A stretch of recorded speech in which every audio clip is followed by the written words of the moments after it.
That was my fear. John and I stayed up all night praying the first time he read the word, and well, it was a shock. It was a true shock. It was so good that I thought we need to change his name. Ladies and gentlemen, without further ado, I present to you Mark Golden Voice Myers.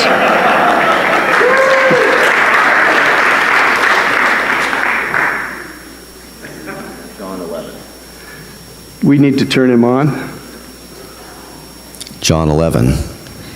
Did you hear that? Could you just do that again? John 11. John 11. Oh. Preach it. Now a man named Lazarus was sick. He was from Bethany, the village of Mary and her sister Martha. This Mary, whose brother Lazarus now lay sick, was the same one who poured perfume on the Lord and wiped his feet with her hair. So the sisters sent word to Jesus, "Lord, the one you love is sick." When he heard this, Jesus said, "This sickness will not end in death. No, it is for God's glory, so that God's Son may be glorified through it." Now Jesus loved Martha and her sister and Lazarus. So when he heard that Lazarus was sick, he stayed where he was 2 more days. And then he said to his disciples, "Let us go back to Judea." "But Rabbi," they said, "a short while ago the Jews there tried to stone you, and yet you are going back?" Jesus answered, "Are there not 12 hours of daylight? Anyone who walks in the daytime will not stumble, for they see by this world's light. It is when a person walks at night that they stumble, for they have no light." After he said this, he went on to tell them, "Our friend Lazarus has fallen asleep, but I am going there to wake him up." His disciples replied, "Lord, if he sleeps, he'll get better." Jesus had been speaking of his death, but his disciples thought he meant natural sleep. So then he told them plainly, "Lazarus is dead, and for your sake I am glad that I was not there, so that you may believe. But let us go to him." Then Thomas, also known as Didymus, said to the rest of the disciples, "Let us also go, that we may die with him." On his arrival, Jesus found that Lazarus had already been in the tomb for 4 days. Now Bethany was less than 2 miles from Jerusalem, and many Jews had come to Martha and Mary to comfort them in the loss of their brother. When Martha heard that Jesus was coming, she went out to meet him, but Mary stayed at home. "Lord," Martha said to Jesus, "if you had been there, my brother would not have died. But I know that even now God will give you whatever you ask." Jesus said to her, "Your brother will rise again." Martha answered, "I know he will rise again in the resurrection at the last day." Jesus said to her, "I am the resurrection and the life. The one who believes in me will live even though they die, and whoever lives by believing in me will never die. Do you believe this?" "Yes, Lord," she replied, "I believe that you are the Messiah, the Son of God who was to come into the world." After she said this, she went back and called her sister Mary aside. "The teacher is here," she said, "and is asking for you." When Mary heard this, she got up quickly and went to him. Now Jesus had not yet entered the village, but was still at the place where Martha had met him. When the Jews who had been with Mary in the house comforting her noticed how quickly she got up and went out, they followed her, supposing she was going to the tomb to mourn there. When Mary reached the place where Jesus was and saw him, she fell at his feet and said, "Lord, if you had been here, my brother would not have died." When Jesus saw her weeping, and the Jews who had come along with her also weeping, he was deeply moved in spirit and troubled. "Where have you laid him?" he asked. "Come and see, Lord," they replied. Jesus wept. Then the Jews said, "See how he loved him." But some of them said, "Could not he who opened the eyes of the blind have kept this man from dying?" Jesus, once more deeply moved, came to the tomb. It was a cave with a stone laid across the entrance. "Take away the stone," he said. "But Lord," said Martha, the sister of the dead man, "by this time there is a bad odor, for he has been there for 4 days." Then Jesus said, "Did I not tell you that if you believe, you will see the glory of God?" So they took away the stone. Then Jesus looked up and said, "Father, I thank you that you've heard me. I knew that you always hear me, but I said this for the benefit of the people standing here, that they may believe that you sent me." When he had said this, Jesus called in a loud voice, "Lazarus, come out!" The dead man came out, his hands and feet wrapped with strips of linen and a cloth around his face. Jesus said to them, "Take off the grave clothes and let him go." Therefore, many of the Jews who had come to visit Mary and had seen what Jesus did believed in him. But some of them went to the Pharisees and told them what Jesus had done. Then the chief priests and the Pharisees called a meeting of the Sanhedrin. "What are we accomplishing?" they asked. "Here is this man performing many signs. If we let him go on like this, everyone will believe in him. And then the Romans will come and take away both our temple and our nation." Then one of them, named Caiaphas, who was high priest that year, spoke up. "You know nothing at all. You do not realize that it is better for you that one man die for the people than that the whole nation perish." He did not say this on his own, but as high priest that year, he prophesied that Jesus would die for the Jewish nation, and not only for that nation, but also for the scattered children of God, to bring them together and make them one. So from that day on, they plotted to take his life. Therefore, Jesus no longer moved about publicly among the people of Judea. Instead, he withdrew to a region near the wilderness, to a village called Ephraim, where he stayed with his disciples. When it was almost time for the Jewish Passover, many went up from the country to Jerusalem for their ceremonial cleansing before the Passover. They kept looking for Jesus, and as they stood in the temple courts, they asked one another, "What do you think? Isn't he coming to the festival at all?" But the chief priests and the Pharisees had given orders that anyone who found out where Jesus was should report it, so that they might arrest him. Thank you. Excellent. Isn't it good to hear the whole passage read? Now we have a context for the things we're going to look at in this story that really stand out. Thank you. It's a little short, but thank you. You're welcome. I'll lean against it. All right. We're gonna pick out some key points in this story. I'm not going to try to do the whole story, but we're going to work our way through it and make some observations that apply to us today. Jesus hears that Lazarus is sick, and he says this sickness is not going to end in death. It is, quote, "for God's glory, so that God's Son may be glorified through it." Now, you've heard people say Jesus never claimed to be God. But here's another one of these instances where he is clearly saying who he is. If I heal him, which he is going to do, God is going to be glorified because God's Son is going to be glorified. He's making this statement of unity between himself and his Father. Now it's interesting, although he loves Lazarus and his sisters, he waits 2 days before leaving to go to the family. And after 2 days, he tells his disciples this. So he told them plainly, "Lazarus is dead, and for your sake I'm glad I was not there, so that you may believe. But let us go to him." See, he's already prophesied the resurrection. He's already said this sickness is not going to end in death. But now he's giving us the reason why this sickness is not going to end in death, and that reason is simple, that they may believe. Now this is interesting. Think about this. Here he is stalling a healing, so it won't be a healing, it'll be a resurrection from the dead, so that they may believe. Did they already believe? How long have they been with him at this point? 2.5 to 3 years. And what miracles have they seen in the time they've been with him? Water into wine?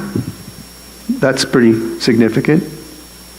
Feeding 5,000 people from a few fish and some bread? 2 days, 3 days before this incident, a man born blind from birth, walking on the water. And yet, he's saying, you need to see this so that you might believe.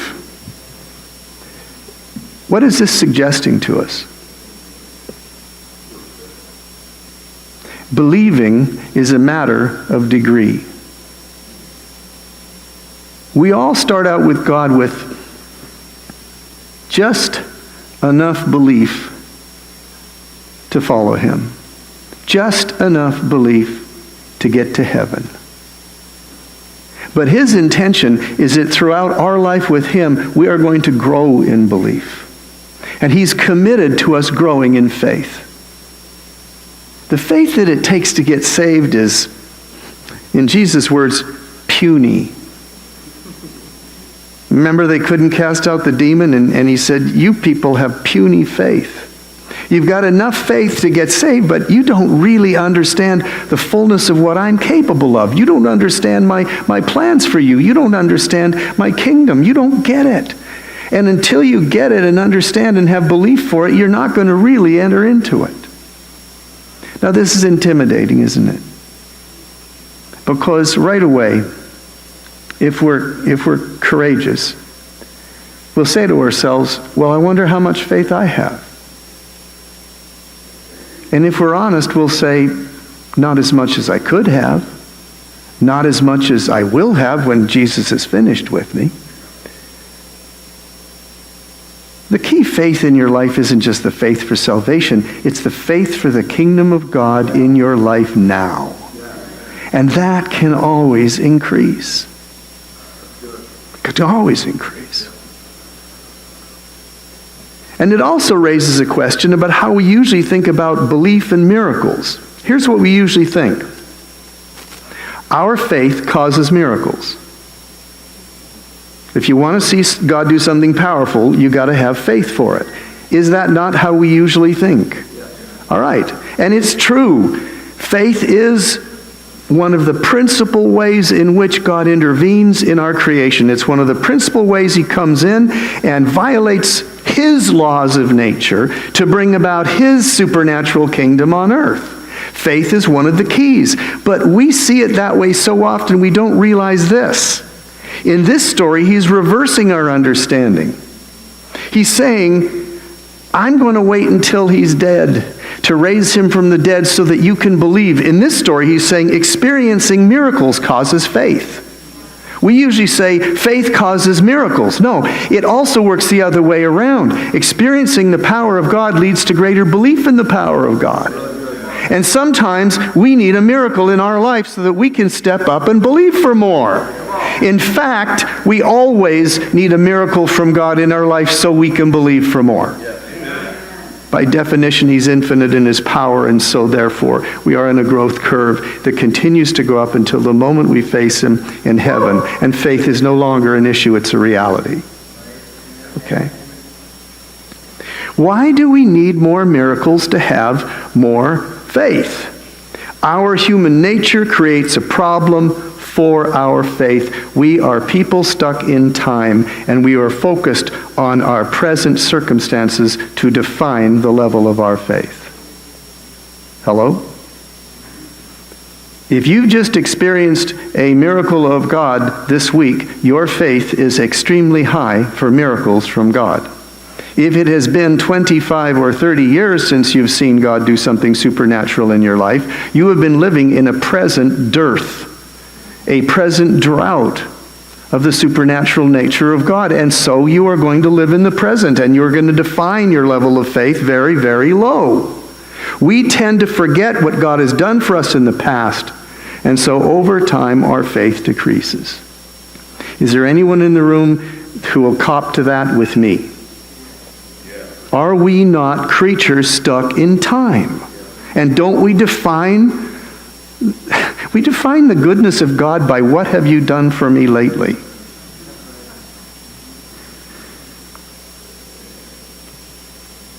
You know, I've seen 4 blind people healed. I've got a lot of faith for blindness. I haven't seen many people with cancer healed. I have a very low faith for healing for cancer. That's how specific our faith can be to our experience. And the sad fact is that our level of faith decreases over time. But here's the good news. It can be renewed every time we see his power displayed once again. Your faith level will just pop right up to what you just experienced of him. And this is what Jesus is doing for his disciples. He's giving them a lesson in faith. So he waits until Lazarus is not just dead, but, to be crude, good and dead. Now, John mentions the fact of Lazarus being dead for 4 days. Now, you may not know the reason why this 4 days is significant, but this is the good and dead significance. It was a common Jewish belief at the time that a dead person's soul stayed around hovering near the body for 3 days in the hope that it could be returned to its body. That was their belief. Now, isn't that interesting? 3 days in the grave. Now, 4 days means there's no hope. The soul's already left. He can't hang for more than 3 days. And this guy is truly dead, and there is no hope. The situation is beyond all hope. Now, isn't this consistent with God's usual means of doing miracles? Have you ever found in your life that I know, me too, drives me crazy. He seems to act when hope is gone. He waits until your circumstances are beyond all human hope. He does this to make it clear to every witness that they're seeing a genuine miracle. That had to be God. There was no hope. Sad fact, our faith for supernatural power grows best when his supernatural power is the only possible explanation for what we experience. And it also explains God's sense of timing. Often the answer to prayer comes at the last possible moment by God's design. Look, guys, this should be stirring up hope. This should be giving you a little sense of relief. Oh, he hasn't acted yet. I've been praying for 2 years over this. He hasn't acted yet. Maybe my circumstances are good and dead. Maybe I've given up hope. Now he can act. I got him where I want him. I've manipulated the big guy into a corner of outer space in the heavens. My hope is gone. I dare you to change my mind. No, I double dog dare you. And dog is God spelled backwards. I double dog dare you to change my mind, to show me who you really are. I got one friend, you know, all those like the Hebrew names of God, El Shaddai, Raphim, blah, blah, blah, blah, you know. My friend says one of his names should be El Nico Time. Because he always seems to come right at the last possible moment before complete destruction seems to happen. But look at, shouldn't that give you some hope in what you're praying for? Shouldn't it? Don't give up asking. Don't give up believing. Because he usually waits till the darkest hour. Because the darkest hour is the most convincing moment for us to experience his goodness.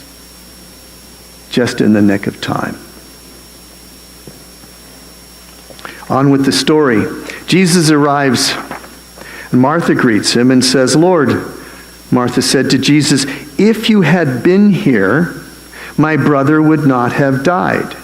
But I know that even now God will give you whatever you ask."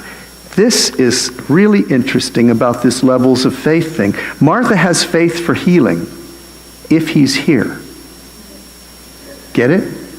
If you'd have been here, I know you could have done something about that. She has faith for healing because she's seen him do it. but she hasn't seen him resurrect anyone from the dead. She has faith for healing, but she doesn't have faith for resurrection from the dead. And Jesus said to her, no, your brother will rise again. And she gets theological on him. She gets theological on him because when the facts are arguing against us in our human moment in time where the worst thing has just happened, and he says something like, oh, it'll be all right, we go, yeah, it'll be all right in heaven. Right. And that's what she says. Oh, I know he'll rise in the resurrection at the last day.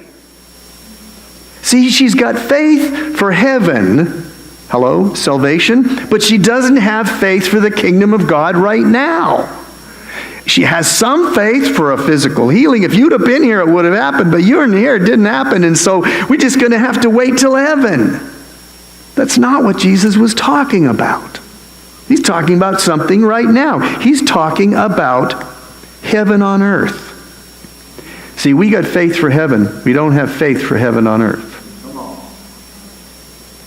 They had faith for heaven. They didn't have faith for heaven on earth. And Jesus corrects her and says, no. He says, I'm the resurrection. You're putting your hope in a resurrection that's going to come. The resurrection has come. It's here right now. The resurrection is talking to you. If that isn't powerful, I don't know what is. You're looking at the resurrection. And you're looking at the life. And because I'm the resurrection and the life, I can give life and resurrection to any dead person I should choose to do so. And he says, the one who believes in me will live, even though they die. And whoever lives by believing in me will never die. Now he's talking about later. Do you believe this? She replied, I believe that you're the Messiah. Do you believe this? And she gets theological again. Well, I believe you're the Messiah, the Son of God, who is to come into the world according to our Hebrew prophecies. I don't know if she believes he can resurrect her brother from the dead or not. You know what? She probably doesn't know what she believes on this either. He's agreeing with her understanding of who he is and his promise, but it's still unclear about the miracle he's saying he's going to do. Well, she gets off the hook because Jesus says, I'd like to speak with Mary. And Martha goes and gets Mary. And Mary goes and finds Jesus. And I just think this is so human. She repeats word for word what Martha said when she first saw Jesus. Lord, if you'd been here, my brother would not have died. You know, I'll bet you they'd said that to each other about 30 to 40 to 50 to 60, maybe 100 times. It's from the day they called Jesus and said, you've got to come. You know, if he can just get here in time, if he can just get here in time, it's going to be okay. You know, and then of course it doesn't, and he dies, and he's been there for 4 days. And well, if Jesus had been here, it would have been okay. Yeah, well, they're sharing. That's right. They're sharing their unbelief. It's beyond hope, and we shouldn't be down on these people. From everything they know and understand, it is beyond hope. He's dead. He's been dead 4 days. The spirit has left. It's gone. He's dead. It's over. Again, Mary has faith for healing if he's present, but not for a miracle like a resurrection from the dead. Her faith is about to grow too. And now, this is the moment I like best about this story, what happens next. Because to a type A personality, results-oriented and driven, which we often are, this part doesn't make any sense at all. When Jesus saw her weeping and the Jews who'd come along with her also weeping, he was deeply moved in spirit and he was troubled. Where have they laid him? Come and see, Lord, they replied, and he cried. He just started to cry. The word used for deeply moved in spirit here comes from the word that means to snort with anger. It means to be very angry with indignation, like this should not have happened. This is wrong. This is wrong. It's what you were talking about, William Branham? When John G. Lake, when enough of his kids had died, to sick brothers and sisters that died that he finally got angry and said, this is wrong, this is wrong, and that's when his faith came. And what Jesus is doing here, this word for deeply troubled, it's a righteous anger and indignation at the deepest level of a person's emotions. And it says he was troubled, and this means deep emotional turmoil. It is the same word used a chapter later in John 12 when he's talking about his own death. This situation grieves him as deeply as his realization that he is going to die and be separated from God's love on the cross. That's how deeply troubled he was by Lazarus' death. But this doesn't make any sense because he's just about to resurrect him from the dead. So why is he bothering to feel all this pain? He's about to turn their greatest suffering into their greatest joy. And he knows he's going to do it because he prophesied 4 days earlier that he would. And he stops in this moment and he breaks down and cries. What's he doing? People, what's he doing? He is sharing their pain with them.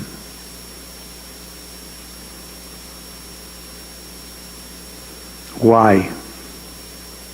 Isn't he just the great problem solver?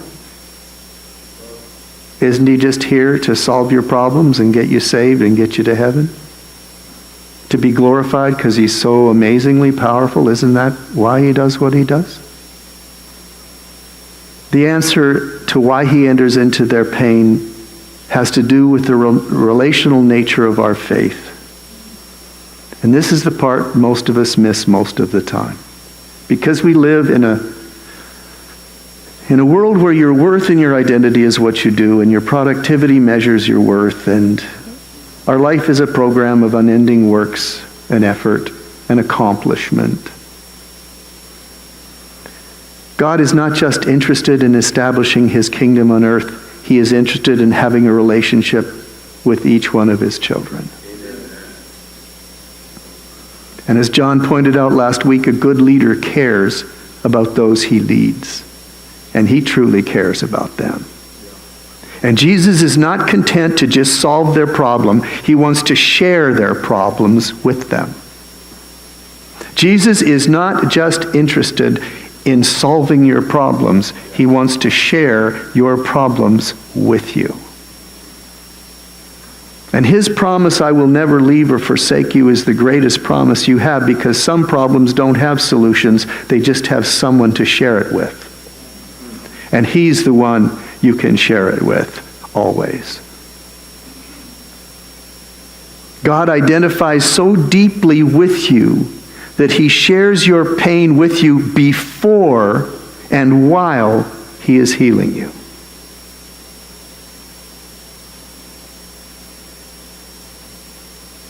I went through an extremely dark time where everything in my life went wrong. It lasted for several years.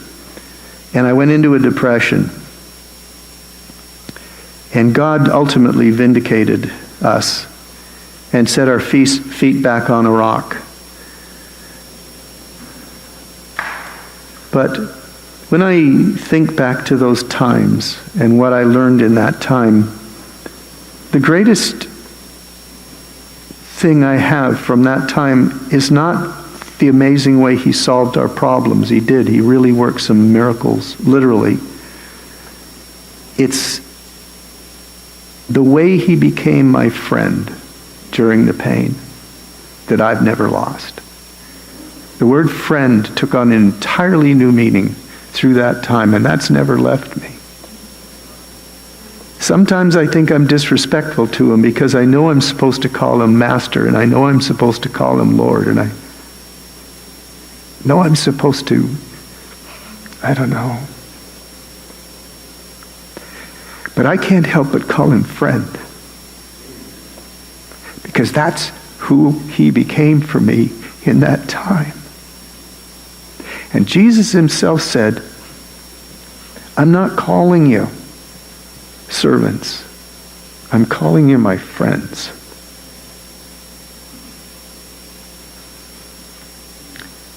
Friends don't just solve your problems, friends share your problems with you. And sometimes the greatest measure of their friendship is not that they signed a check for $20,000 or $100,000. It's that they were with you in your brokenness and your fear, and they never left. He's interested in a relationship with you, not just solving your problems.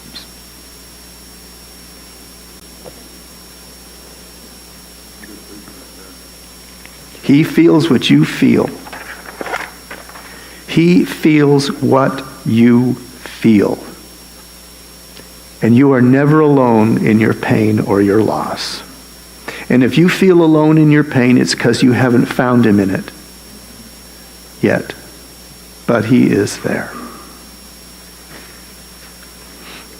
One of the names for God I would like to add to the Hebrew list is the God you can find in pain. Because sometimes he's the only thing you can find in pain until he ends the pain.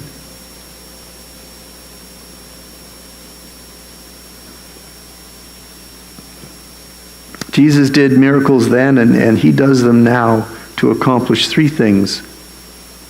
Number one, to solve our human problems simply because he cares.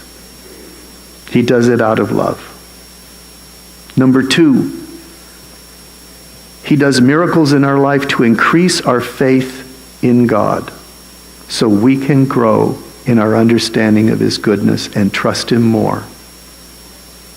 So we can know him more deeply. So we can experience more of his love and his power for ourselves and for others. Number three, he does miracles in our life to bring those who do not know him into a relationship with him so that they can know him now and continue to have a relationship with him for eternity. Listen, whether your miracle happens now or later or even not at all, he is present with you in whatever you're going through.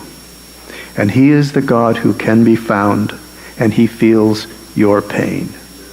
And you are never alone. So let's just close our eyes for a minute. And let's invite him into our present moment. Let's close your eyes. What are you going through? What's your unanswered question right now?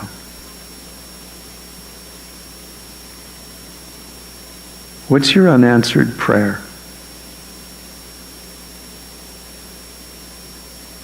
What's your greatest uncertainty in the present and the future?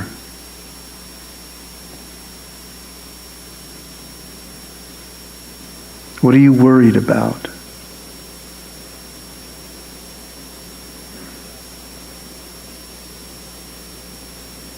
Get in touch with that. That worry, that fear, that unanswered prayer, your present circumstance.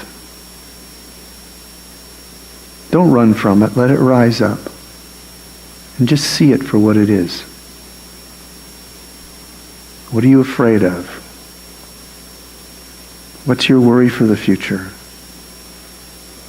What's your anxiety in the present?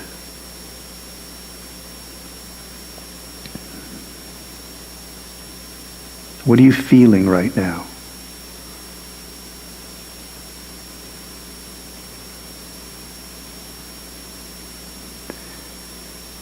Now he's sitting right beside you, right now.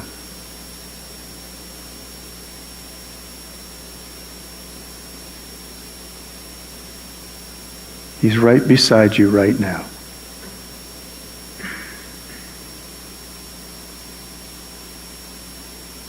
What does he say to you right now?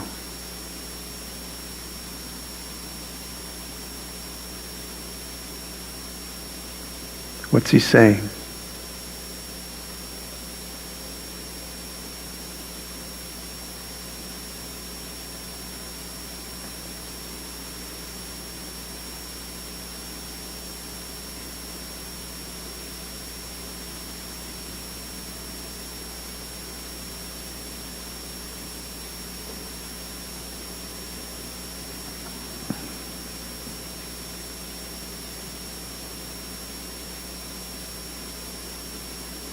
What's he do?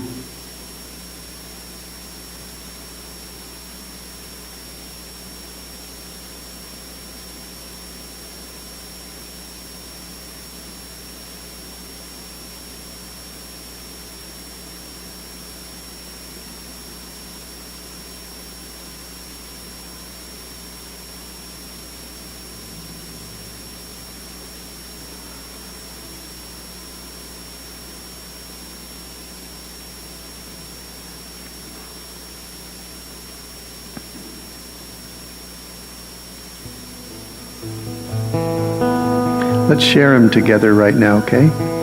What did he say to you? Just share it out loud as you can so we can all hear it. This is a form of worship. I love you and I am your friend. I know all your problems and I'm bigger than all of them. Hold my hand and I'll walk with you. What else did he say? Don't worry about that. Keep your eyes on the prize. I'll never leave you.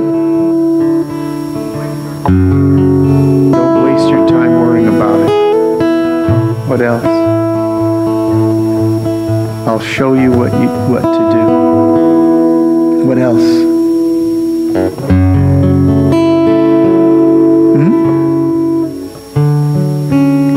If you believe this, it changes everything. What else? Believe that you deserve my peace. What else?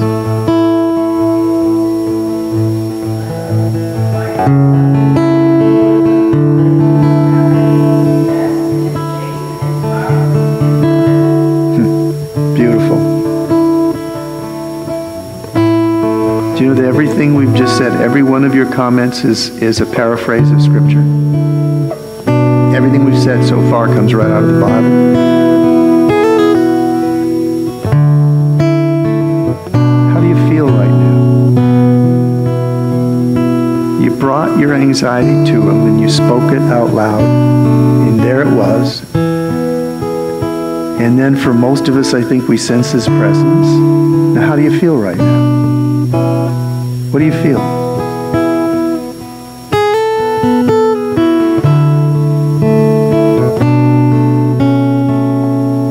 Do you feel peace? Do you feel rest? Come to me, all of you who are burdened and heavy laden, and I will give you rest.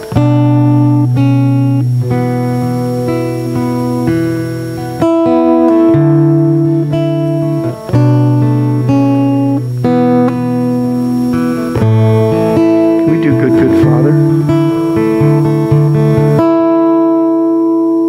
You're a good Father. So you are. So you are. So you are. Loved by you. It's who I am. It's who I am. It's who I am. You're a good Father. It's who you are. It's who you are. It's who you are, and I'm loved by you. It's who I am. It's who I am. It's who I am. You're perfect. You are perfect in all of your ways.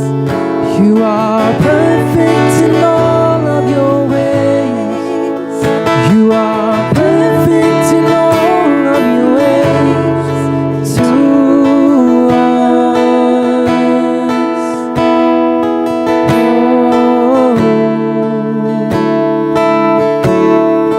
We're going to stay in this place of worship because I feel like God is opening up a door, giving us space, giving us permission to step into more of who He is. He's a miracle miracle-working God. He is here. He is ready to do miracles. He's ready to breathe faith into you.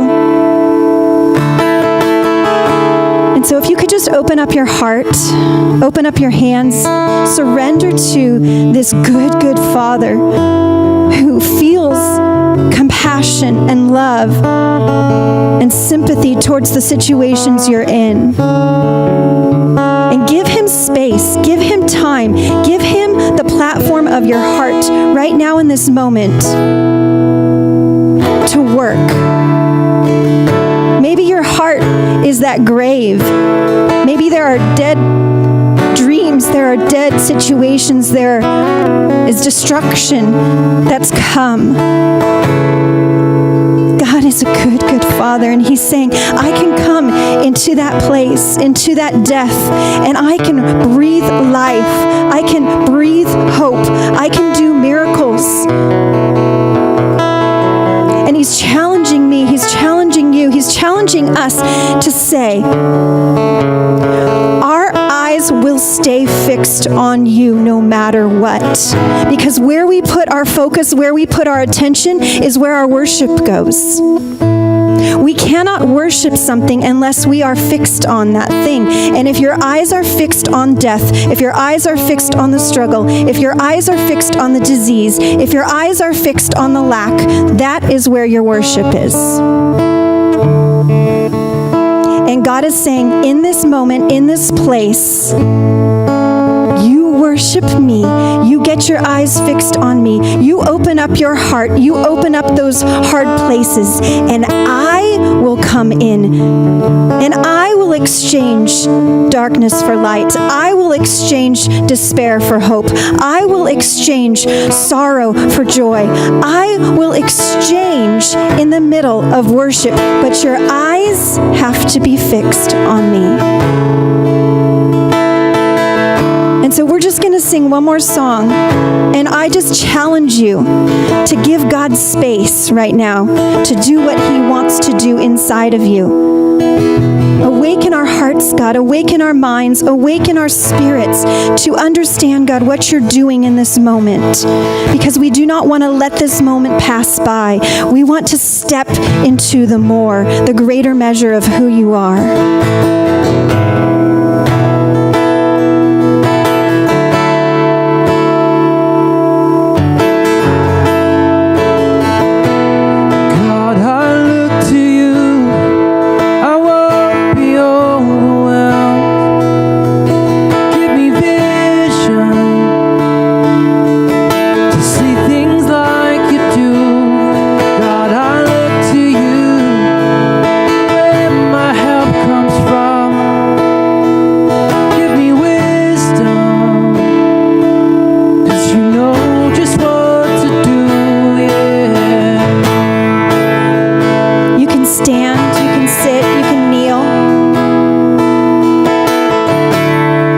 Your body, physically do something right now.